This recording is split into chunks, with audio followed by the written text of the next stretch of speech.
Me presento, soy la doctora Rebeca Almazán, soy anestesióloga y tengo una alta especialidad en medicina del dolor y cuidados paliativos. Es para mí un honor poder presentar una charla en este congreso y agradecer a todos los del Colegio Algia que me permitieron estar aquí con ustedes y a todos mis maestros que han influido en lo que es mi formación durante esta transición en cuanto a la medicina del dolor. El día de hoy tengo el gusto de presentarles una charla acerca del manejo del dolor en las metástasis óseas. Considero que en las metástasis óseas tenemos mucho margen para tratar lo que es el dolor y todos los síntomas que pueden abarcar este mismo o rodear el mismo círculo del paciente que presenta un dolor por metástasis óseas. Sin embargo, aún faltan protocolos estabilizados o bien esclarecidos en México acerca de un algoritmo que podamos manejar en cuanto al equipo multidisciplinario completo, es decir, oncólogos, radiooncólogos, oncocirujanos, todos los que componemos el equipo que rodeamos al paciente oncológico. ¿De acuerdo? Tengo el placer de poder resumir un poquito todas estas partes o puntos que considero claves.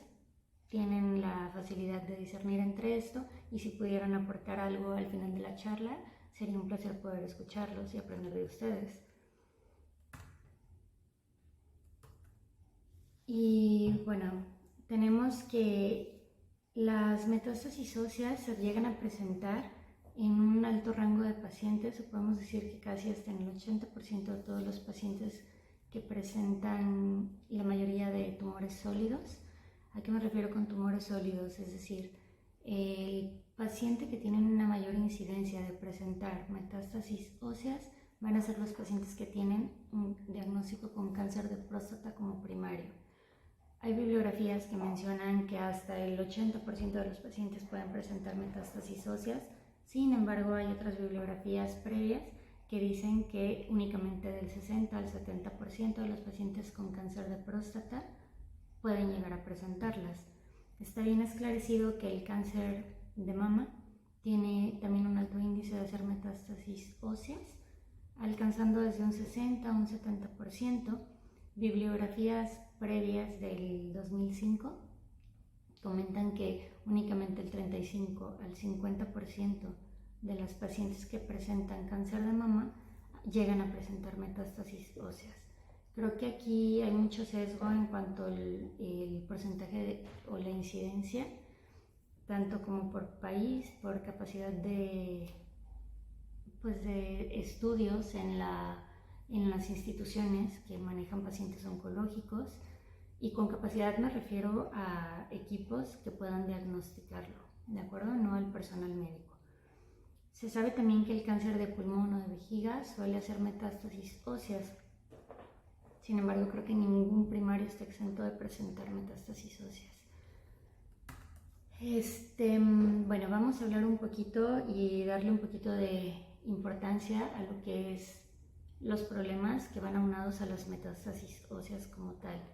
Existen varias complicaciones que creo que tenemos que tener en cuenta, que les estoy mostrando en esta diapositiva.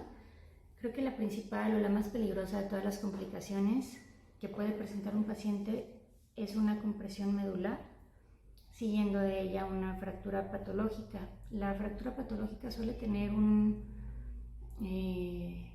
una desventaja en cuanto a todo lo demás, que es que suelen ser de difícil manejo, ¿sí?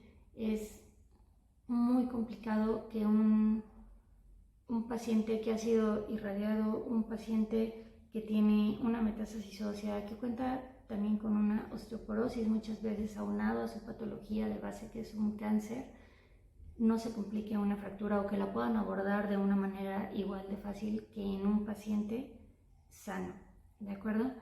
¿Esto a qué nos va a llevar? A que el paciente va a tener una limitación en su vida diaria y no va a poder tener una independencia en sus actividades primarias o básicas. Con básicas me refiero a algo que para nosotros que podemos hacer de manera cotidiana no lo tomamos como algo extraordinario. Sin embargo, lo vemos de una manera básica y para ellos puede llegar a convertirse en algo tan complicado como para no poder realizarlo. ¿Con esto a qué me estoy refiriendo? Desde que un paciente no pueda levantarse de cama, no pueda ir al baño con independencia, no pueda sentarse en el comedor con su familia. Todas estas actividades de vida diaria, bañarse, cambiarse él solo su ropa, poder ir a comprar sus cosas, todo esto hace que el paciente empiece a caer en una depresión, quiera permanecer postrado en cama, y lo cual nos lleva al mismo círculo, ¿no? De paciente postrado en cama, desnutrición, sarcopenia, y complicar mayormente todo lo que el paciente oncológico puede llegar a presentar de una manera tardía. Al acelerar todo este proceso, lo único que hacemos es que si un paciente tenía un mejor pronóstico, al presentar metástasis óseas, este pronóstico puede disminuir con un índice de supervivencia a unos pocos meses. Y bueno, aunado a esto, en estos pocos meses tenemos que valorar la calidad con la que el paciente va a poder estar interactuando con el mundo, ¿de acuerdo? Creo que sí es un punto importante a tratar y que con tu equipo multidisciplinario sí deberían tener al menos el momento ideal en el que se puede referir a un paciente. ¿Por qué? Por todas las maneras que hay actualmente de prevenir sobre todo las fracturas patológicas. Creo que es importante tratar así de manera muy rápida y en una sola diapositiva, sin entretenernos mucho, el tipo de lesiones que hay en las metástasis óseas. Y estas son dos tipos de lesiones descriptivas. Unas son las osteolíticas, que están mediadas por una destrucción por medio de los osteoclastos. Estas lesiones osteolíticas por lo regular suelen presentarse en las pacientes con cáncer de mama o pacientes con cáncer de vejiga o pulmón, en el cual, bueno, la señalo en la primera imagen. Se ven un poco más compactas, localizadas, ¿me explico? Y en las lesiones osteoclásicas van a ser características de una esclerosis. ¿Esto qué va a pasar? El hueso se va a ver un poco más como osteoporótico, poroso, incluso son más evidentes de una manera un poquito más fácil en lo que son los estudios. Y bueno, se van a considerar un poquito de cierta manera patognomónicas en lo que es el cáncer de próstata.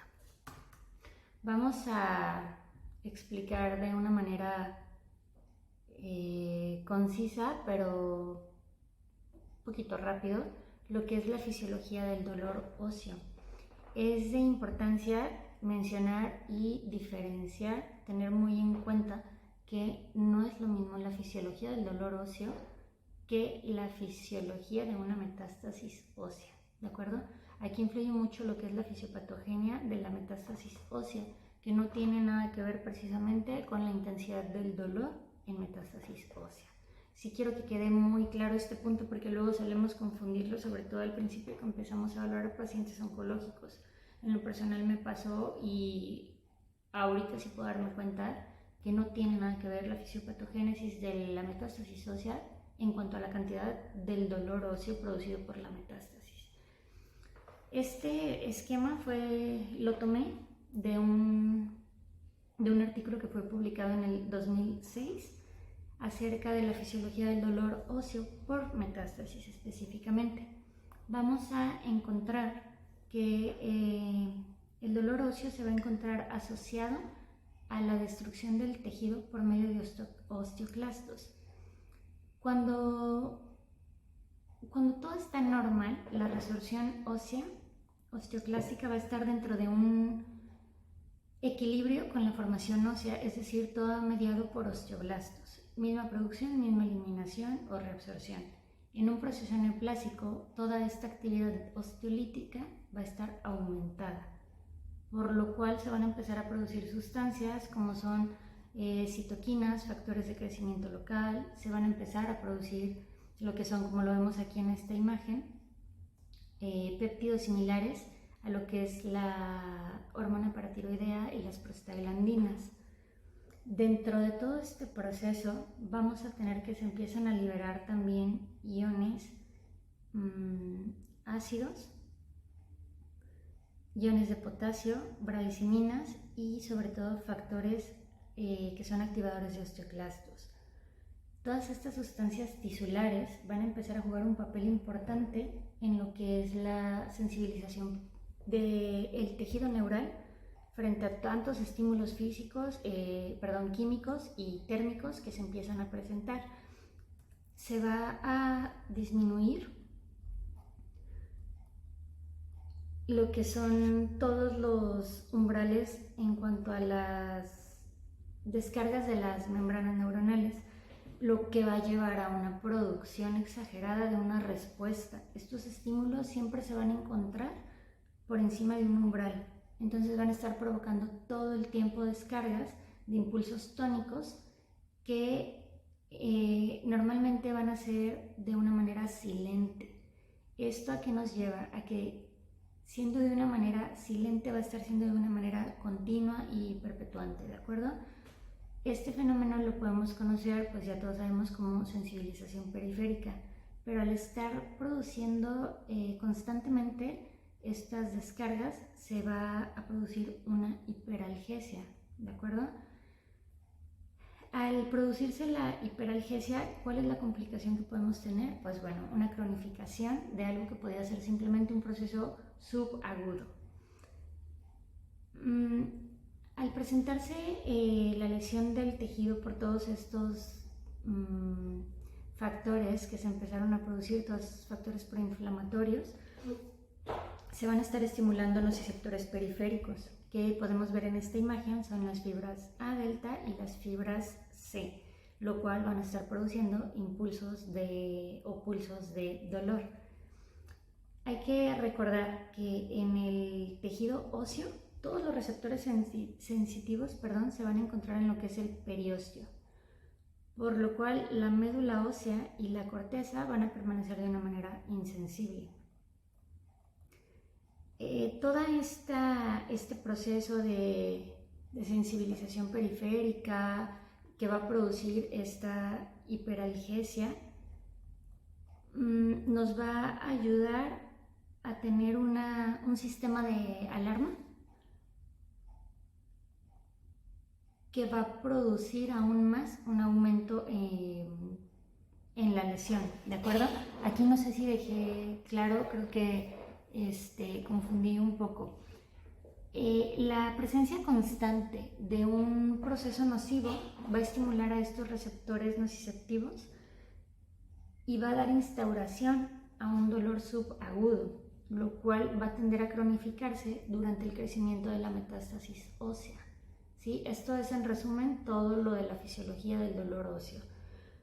Al tener un estímulo prevalente va a dar lugar a otro fenómeno que considero sumamente importante, que es denominado sensibilización central. Creo que todos tenemos bien claro este concepto y esto va a comprender lo que es una amplificación anormal o exagerada de las señales sensoriales que están entrando a este sistema nervioso central y a lo que es la médula espinal.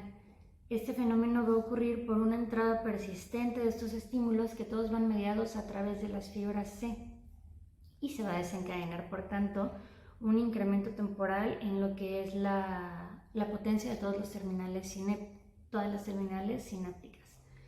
Durante todo este proceso hay que tener en cuenta que uno de los receptores que más están estudiando ahorita por el manejo de cronificación en el dolor de las metástasis óseas es el receptor del N-metildeaspartato, ¿de acuerdo? Recuerden bien esto porque ya en el manejo posterior tiene mucho que se empezó a estudiar para evitar esta cronificación. Y bueno, durante toda esta síntesis de la sensibilización central se van a estar amplificando estos efectos sensoriales y lo cual nos van a llevar a una hiperalgesia y a una cronicidad de este dolor. En la práctica clínica, creo que ambos fenómenos van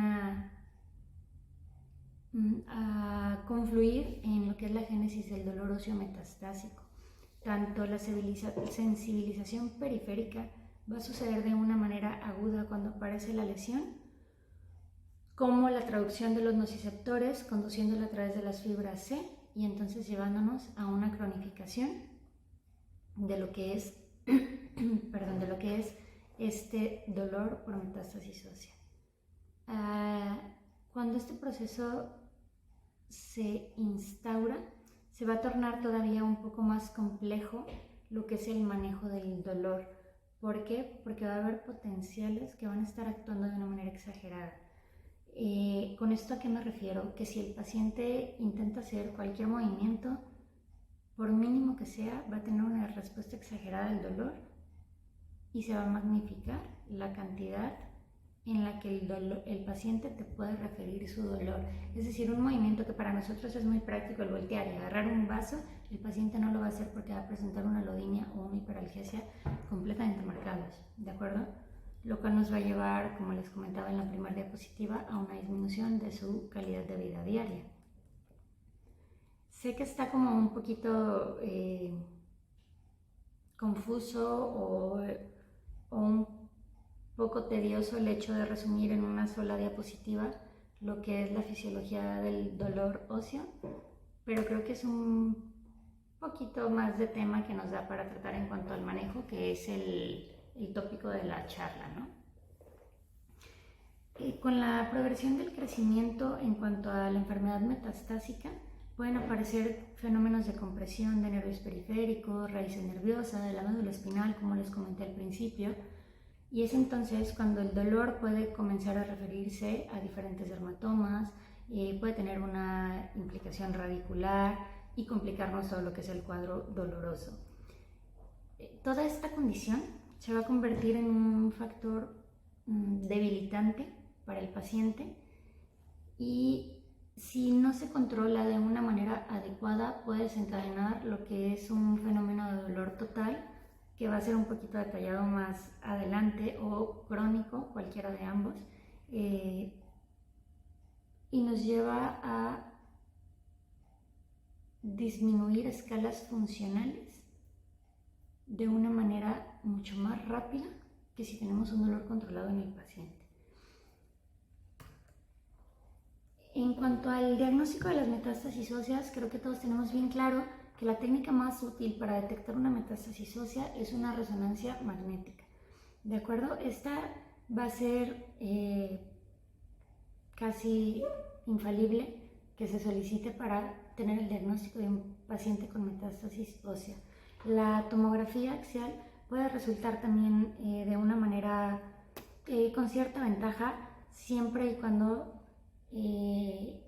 lo tengamos con contraste, ¿de acuerdo? A veces suele ser un poco complicado porque los pacientes presentan ya una lesión renal y hay una como que discernimos un poquito en cuanto a administrar o no administrar el medio de contraste, ¿no? Sin embargo, suelen ser los métodos de elección para poder diferenciar en cuanto a si una lesión es benigna o maligna en una tomografía.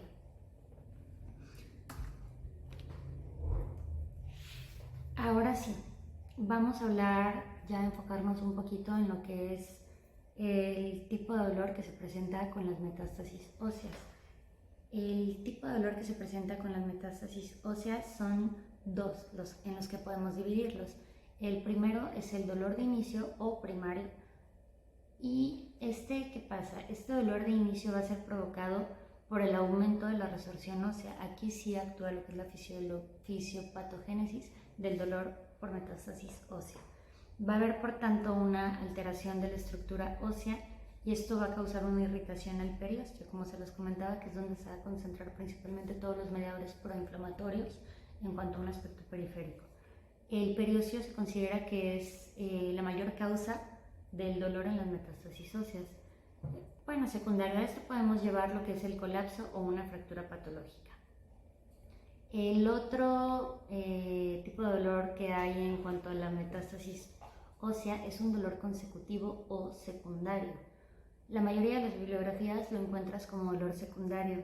Con esto nos referimos a ese tipo de dolor que está causado por una infiltración o cuando ya está tomando lo que es la raíz nerviosa, cuando puede haber ya una compresión de la misma, incluso puede estar dado por un dolor de inicio primario, ¿de acuerdo?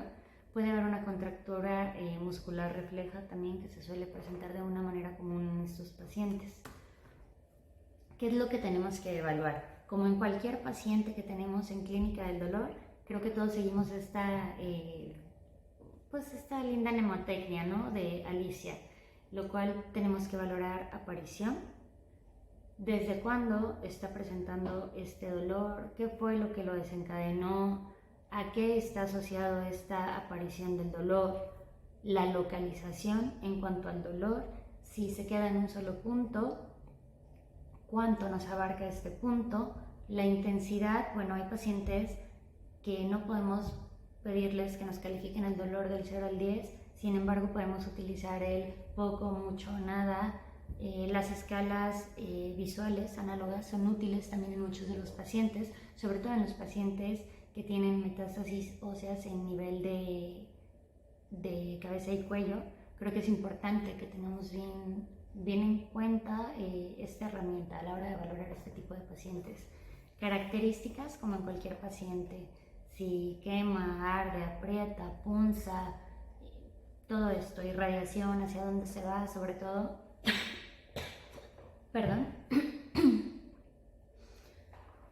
sobre todo si presenta alguna radiculopatía.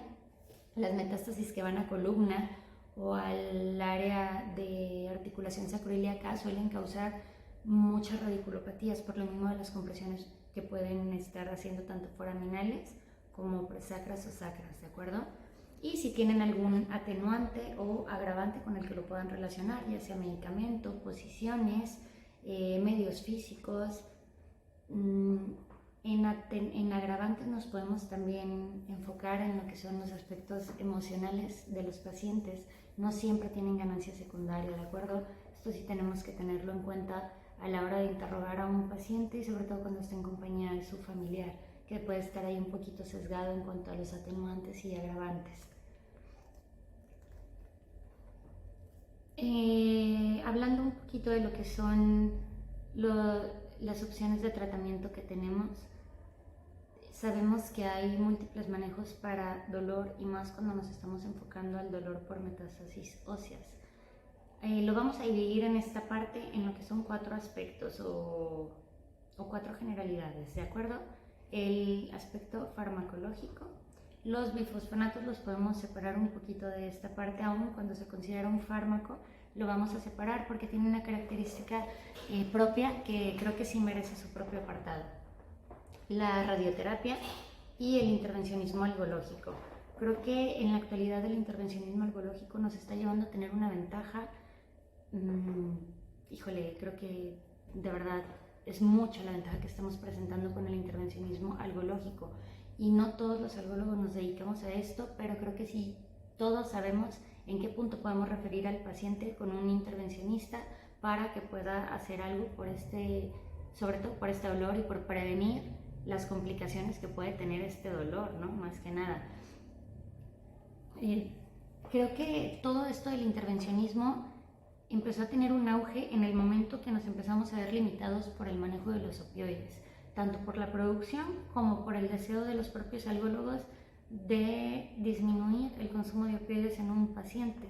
Sí, todos sabemos lo que se está hablando ahorita en cuanto a tolerancia, dependencia, todo, ¿no? Lo que tiene que ver con los opioides, el daño que pueden causar al sistema nervioso central, bueno, un sinfín que no es el objetivo de esta plática, pero a esto es que se está debiendo la curiosidad, el ímpetu por querer ayudar al paciente de una manera que podamos reducir los opioides. Ahora hay que tener en cuenta que el intervencionismo es una herramienta útil, sobre todo en las instituciones donde no tenemos los medicamentos para los pacientes. Y digo tenemos porque en la institución donde laboro no hay medicamento, ¿de acuerdo? No contamos ni siquiera con el tramadol, morfina, bueno, pues no se diga, no se le puede proveer al paciente. Y en el sitio donde yo me encuentro, en la ciudad donde me encuentro, es difícil proveer a un paciente con opioides a las dosis tan altas que los pueden llegar a requerir. Por tanto, el intervencionismo sí nos da la ventaja de hacer una disminución en el consumo de opioides y por tanto el paciente tiene un mejor control del dolor al poder conseguirlos de una manera más adecuada, ¿no? Al paciente le sale más económico pagar lo necesario para que se le realice un procedimiento de intervención que estar comprando y desplazándose sobre todo de otros sitios para comprar el medicamento. o que muchas veces tienen que ir a otro estado por el medicamento, aun cuando ellos vienen de un estado fuera de aquí con nosotros. Creo que por facilidad para el paciente y para nosotros como trabajadores de instituciones de salud, es válido el hecho de tener esta curiosidad y estas ganas de aprender el intervencionismo para poder apoyarlos en esta parte.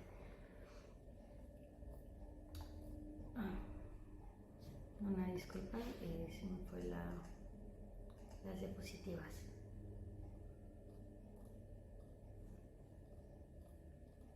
Aquí en cuanto a lo que son los tratamientos, desde aproximadamente el 2014-2015 no se han aprobado nuevos agentes analgésicos para lo que es el alivio del dolor por las metástasis óseas, por lo cual se siguen buscando con los mismos fármacos nuevas opciones para poder disminuir lo que es este dolor. Aún seguimos manejando lo que es la escala de la OMS debido pues precisamente a eso, ¿no? A la carencia de un nuevo protocolo. En cuanto a farmacología o fármacos que utilizamos en el dolor por metástasis óseas, creo que los AINES son de los que más podemos tener bibliografía, ¿no? Se tiene completamente demostrado que los AINES son el medicamento más utilizado en pacientes con metástasis óseas, y quizás no porque sea el más adecuado, sino porque el paciente siempre tiene el primer contacto con el oncólogo o con el oncocirujano, los cuales pues tienen la capacidad de recetar lo que son analgésicos. Sin embargo, en cuanto a proveer recetas y toda esta parte, pues se limitan en dar otros medicamentos, ¿no? Por eso es que se consideran los AINES como el más utilizado a nivel mundial en cuanto al manejo de dolor por metástasis óseas. El mecanismo básico de este fármaco, bueno, sabemos que va a ser inhibir la ciclooxigenasa, que va a participar en la producción de todas las prostaglandinas que nos van a ayudar a regular todas las funciones celulares. Se demostró también en un estudio que el COX-2 tiene una mayor actividad en lo que es las células tumorales, ¿de acuerdo? Entonces no es casualidad que todos estos fármacos estén teniendo más uso en los pacientes con metástasis óseas. En un estudio que se realizó durante el 2012, se pudo demostrar que el tratamiento crónico con lo que son los COX-2 también reducía lo que era la carga tumoral y hacía una disminución en la destrucción de los osteoclastos, por cual nos ayudaba a producir un mayor alivio de dolor. ¿Qué pasa con los AINES? Con los AINES creo que todos sabemos los efectos secundarios que puede llegar a tener, lo cual nos hace limitar un poco su uso de una manera indiscriminada, ¿no? Sobre todo en los diferentes grupos de edad en los que se manejan los pacientes oncológicos, pacientes un poco ya ancianos, adultos mayores, pacientes con problemas gástricos. En todos estos nos vemos sí un poquito limitado con el uso deliberado de los AINES. Por eso es que tenemos también la opción de los opioides, que es el segundo grupo de fármaco más utilizado en lo que es el dolor por cáncer generalizado, ¿de acuerdo? Incluso en el cáncer por metástasis óseas, en el dolor por metástasis ósea también es el segundo más utilizado. Tenemos en su primer uso tenemos el tramadol, mayor consumo. ¿Por qué? Por su venta libre. ¿Por qué? Porque los equipos multidisciplinarios de los que nos rodeamos lo pueden recetar, tienen fácil acceso a los pacientes a adquirirlo tanto en farmacias como en supermercados y todo. La codeína está un poco limitada en cuanto a su producción y bueno, sabemos que de los más utilizados son los parches de buprenorfina, la oxicodona, la morfina y el fentanilo. Sin embargo, el fentanilo se ha visto un poco limitado su uso, pues por todo lo de la epidemia de opioides, ¿no?, que se generó. Creo que sí es de suma importancia lo que en este apartado se ha logrado, ¿no? En cuanto al rubro de algólogos y paliativistas, hemos tenido un alcance dentro del grupo multidisciplinario en el cual ya los médicos tratantes principales, como los oncólogos, se limitan al recetar estos medicamentos. Ya no lo hacen de una manera deliberada, como durante un tiempo se estuvo haciendo previo a esta necesidad de la reducción, ¿no? Creo que para esta parte hemos tenido un buen alcance y me da orgullo y me da gusto decirlo, que la algología está logrando meterse como parte del equipo principal y multidisciplinario, tanto en cuidados paliativos como en medicina del dolor y pacientes oncológicos.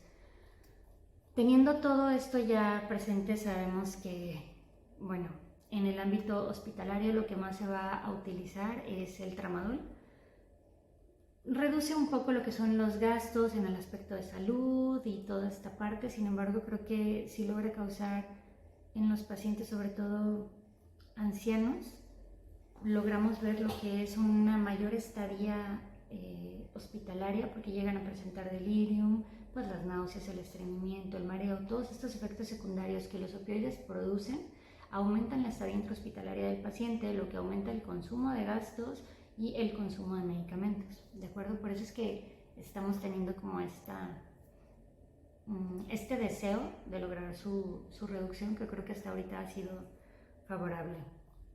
Deben también añadirse a estos medicamentos lo que son todos los fármacos coadyuvantes. Ahorita está mucho el uso de lo que es la ketamina, la dexmedetomidina y bueno, todos los coadyuvantes para tratar lo que son los efectos secundarios como el estreñimiento y las náuseas o mareo, ¿de acuerdo? Creo que en este apartado de los opioides sí podríamos hacer un protocolo o un algoritmo en el que empezáramos a discernir en qué momento sí utilizar un opioide y en qué momento no utilizarlo, o poder optar por otros medicamentos que tenemos disponibles también, para no estar utilizando de una manera indiscriminada estos y tener un cuadro a seguir y no solo una rutina a seguir, ¿de acuerdo? Pasando un poquito a lo que son los bifosfonatos, sabemos que tienen una acción biológica para inhibir lo que es la resorción ósea, y esto va a ser causando una apoptosis de los osteoclastos. Lo que va a hacer es mejorar el ambiente ácido del tejido óseo local del tumor, lo cual nos va a llevar a una disminución en lo que es la disolución del hueso, ¿de acuerdo? Los beneficios clínicos que estos muestran o tienen como resultado es la disminución neta o completa del proceso normal de lo que sería una reabsorción ósea. Entonces, ¿qué tenemos? Estos fármacos son seguros, sin embargo no se ha demostrado ser o no se ha puesto como el modelo de tratamiento eficaz para tratar el dolor de las metástasis óseas, porque no están estudiados a largo plazo por las complicaciones que podemos presentar. Las recomendaciones por la ASCO son únicamente utilizados en metástasis por cáncer de mama y mieloma múltiple, ¿de acuerdo? Sin embargo, en la práctica clínica diaria podemos ver que se utilizan todo tipo de metástasis óseas. Aunque no esté establecido como un protocolo, están indicados en el mismo manejo de ellas, ¿de acuerdo? En esta imagen podemos observar, creo que de una manera sencilla y linda, lo que es el proceso de una reabsorción normal de hueso por los osteoclastos y todo el proceso que nos conlleva lo que es con la ingesta de bifosfonatos, y va a conducir a la inhibición de lo que es la muerte celular, ¿de acuerdo?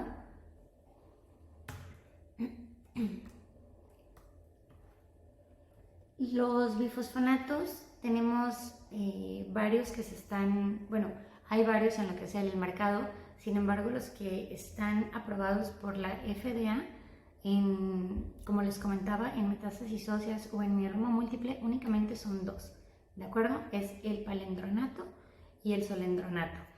La bibliografía comenta que los bifosfonatos, IV, tienen casi hasta 140 a 150 veces más una absorción y una acumulación que los bifosfonatos de manera oral.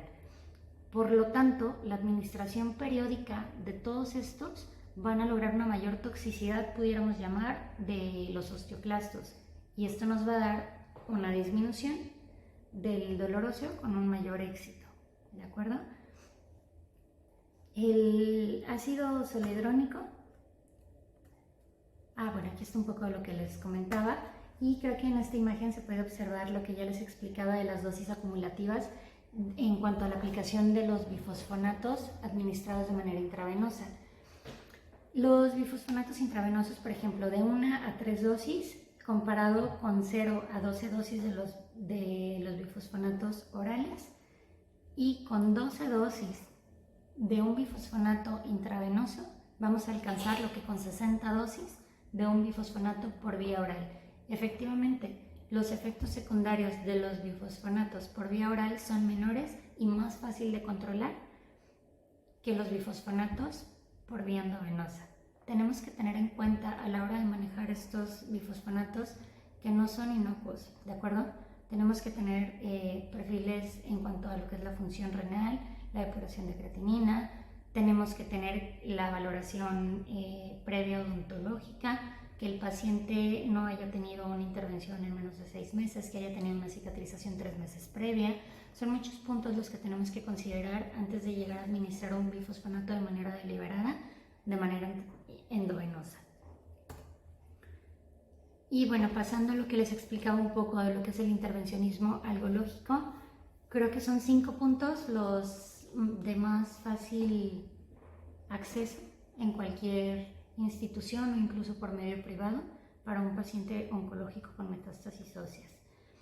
La primera creo que siempre va a ser la inhibición de plexos nerviosos o la neurolisis, que puede ser también con fenol o alcohol. Puede utilizarse esto para manejo de dolor cuando el crecimiento está causando ya una compresión nerviosa, como esto que les comentaba que suele suceder cuando nos hacen metástasis a lo que es sacro o áreas lumbares, que nos causa una compresión foraminal. Existe también ahorita en auge lo que es cifoplastía o vertebroplastía, que creo que está siendo una de las mayores medidas profilácticas para lo que son las fracturas patológicas. Esto consiste, en lo que es el uso del cemento o de un balón por medio de aire en lo que es la vértebra, y evita que se cause una compresión o un cizallamiento, y por tanto esto va a evitar que pueda haber una compresión medular, ayudando al paciente a disminuir tanto el dolor como las complicaciones por las mismas. La ventaja del cemento es que se puede utilizar también en huesos largos, en fémur, no únicamente en las vértebras, versus la vertebroplastía, la cifoplastía, que únicamente se utiliza en áreas vertebrales. Y la ablación por radiofrecuencia percutánea, ahorita existen múltiples estudios en los cuales la disminución del dolor es de manera inmediata y se sigue valorando en la mayoría de los estudios hasta 3 meses posteriores, 6 y 12 meses. Se supone que a los 3 meses en el ENA se va a encontrar por debajo de 2 en un paciente que llegó con un ENA de 10 previo a la intervención de la ablación. Debido a que esta se realiza por medio de TAC, se va a lograr lo que es una visualización hasta en el tamaño de la disminución de la metástasis. De acuerdo, esto está ya documentado y hay incluso muchos estudios que se realizaron antes del 2018 que describen que la ablación por radiofrecuencia percutánea se ve de manera inmediata una disminución en el tamaño del tumor. Posterior a esto, de manera inmediata se puede realizar una cementación de esta parte para evitar que el hueso que queda lesionado o lastimado por la propia metástasis y aún por la radiofrecuencia o la ablación tenga un mayor riesgo de fractura. Entonces, si a la ablación aunamos la administración de cemento intraóseo, vamos a tener mejores resultados y de una manera profiláctica vamos a evitar una fractura patológica. ¿De acuerdo? Y las bombas intratecales, creo que sí hay instituciones que las pueden poner de una manera muchísimo más fácil y accesible para el paciente, como son los institutos, los pacientes que tienen seguro de gastos médicos. Creo que para ellos son muy buena opción. Sin embargo, también tienes que ver el costo-beneficio, ¿Por qué? Puede sonar burdo, pero un paciente con metástasis óseas, como hablábamos hace rato, es muy corto el pronóstico. Entonces, el colocar una bomba intratecal, estamos hablando arriba de 400,000 pesos, lo que para la familia de un paciente que tiene cáncer muchas veces se puede salir de sus manos, y esto lo pueden utilizar en otros insumos cuando tenemos otras maneras de controlar el dolor, ¿de acuerdo? Creo que aquí sí es un poco a valorar de pues, principios y calidad en cuanto a médico-paciente, ¿de acuerdo? La radioterapia, tenemos que sus objetivos principales van a ser disminuir el dolor de una manera definitiva, va a prevenir fracturas patológicas y por tanto va a reducir lo que son los requerimientos farmacológicos. Tiene también la ventaja de reducir lo que es el tamaño tumoral, lo cual por tanto nos va a reducir el dolor, sobre todo cuando los pacientes están teniendo una compresión nerviosa, una compresión radicular, compresión vertebral. Es de manera urgente que un paciente se mande a irradiar cuando está presentando una compresión medular. ¿Sale? Sus indicaciones son metástasis óseas únicamente sintomáticas o una aparición de nuevo sitio doloroso en cuanto a una metástasis, incluso cuando ya haya sido irradiada previamente. No podemos mandar a todos los pacientes que presentan metástasis óseas a radioterapia porque tienen sus especificaciones propias, como ya se las mencioné. Y bueno, desventajas y ventajas que tenemos con la radioterapia. Desventajas, pues que va a depender plenamente del estado funcional del paciente, el apego que tenga al tratamiento, y con esto me refiero no al tratamiento farmacológico, sino al tratamiento de radioterapia. El paciente tiene que estar acudiendo diario a las sesiones de radioterapia y pueden ser sesiones desde que sean 8 sesiones, 10 hasta 30, 45 sesiones de radioterapia, lo cual nos limita o dependemos de lo que es la esperanza de vida del paciente y sobre todo problemas de logística en cuanto a transporte del paciente, porque hay que tener en cuenta que no todos están en el sitio donde son tratados, aspecto económico también de lo que es la familia y sobre todo los aparatos que puedan tener como instituciones. Muchas veces son subrogados, entonces ahí ya tenemos dos traslados del paciente, que es trasladar a un paciente que tiene dolor severo y que aparte tiene riesgo de fractura, ¿de acuerdo? Entonces sí hay que tener en cuenta que no es así de simple el decidir mandarlo a radioterapia. Tenemos que analizar todos estos aspectos y no nada más el beneficio que vamos a obtener de la misma.